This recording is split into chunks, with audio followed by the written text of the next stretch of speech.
So it's a welcomed policy, but you see where I have a problem with it is that now you have said you're going to give 5% to the informants, the readily informants, but the minister comes to say that maybe some of them can lose their jobs. I see there is a clause there that is only maybe some of them can lose their jobs or they can get witch hunted. And so when you investigate and find out, for example, for those that are employed, they get to lose their jobs or they're witch hunted for whistleblowing, then they can now access the 5%. On the general note, when you're in public service, I keep telling people, it's the civil servants, first of all, that try to corrupt you. For me, who have served in public office, that the first to come and tell you, oh God, this is how you can do this is how you can do this. It's not hidden. This is how you can carry out this, and you can collect this money from here and collect this money from there. It takes boldness for you to now find those who work among them, because those of us that are politicians that hold public office, we come and go. But the civil servants, they remain. So mainly the main whistleblowers in terms of, and majority of the looting of the treasury comes from public office, we must also say the truth. So majority of them come from the civil service, who should also be protected. Talking about protection. So that protection is not what I have seen in the policy. I'll take the aspect of protection to Nuhu.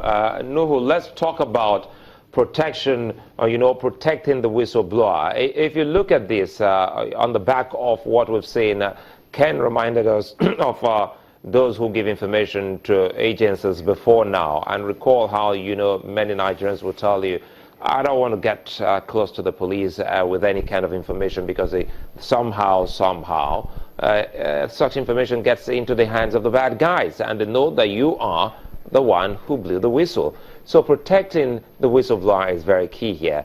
You have a word how we can do this so that it doesn't go the old way.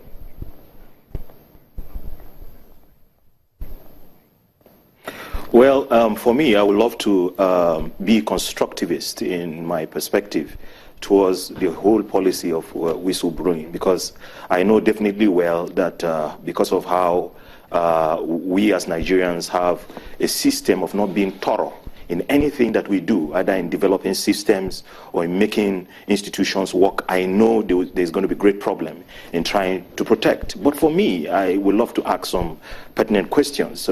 We have an economic intelligence unit in the Office of the National Security Advisor. We have the Financial Intelligence Unit in the EFCC. We have the Financial System Surveillance Unit within the CBN.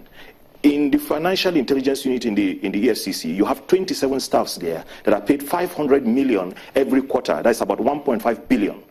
What are they doing with the money? I feel the issue of whistleblowing now, I think it's a policy that I don't think right now we should be talking of whistleblowing. Sincerely, I think what we need to do is to automate the entire system in Nigeria, the civil service system. Sanusi, when he was CBN governor, mentioned during Jonathan's time that there are more billionaires in the public sector than in the private sector as a result of this corruption that has been endemic. In history, not only in Jonathan's administration, in history, corruption has been there. Even in the first coup of the First Republic, the speech of the military, after then, corruption was one of it. So corruption has been a cultural thing that is endemic everywhere. So for me, I would love Nigerian government to focus on creating systems that will check this corruption, that will prevent them. For instance, we have, when the IPPIS was introduced, you can see how many individuals, were removed out of the system that never existed. And then we also have the Government Integrated Financial Management Information System that was even practiced during Jonathan's administration in CBN, where all the capital expenditure funds were housed in the CBN in operation. So what I'm saying in essence, and if you look at the impact, of that in checking corruption, is very strong. So for now, I strongly believe what we need to do is to strengthen institutions, ensure that there's multiple layers of oversight on the institutions that check corruption. Let there be a robust system, a hybrid system that will checkmate. We have also systems that are also checkmating project management system in checking capital expenditure, capital projects. The Six Sigma methods and link processes system. We have a lot that we can deploy. Instead of waste, because what we are doing now, we're trying to create another avenue where we waste some funds, and then because we have a system of not being thorough, the ones that we have established are not even functioning well, and we're wasting billions on it. To be very sincere, as a constructivist. I think solutions are very key here. That will be what we'll look at when we come back, so that we can wrap up on possible solutions to the government.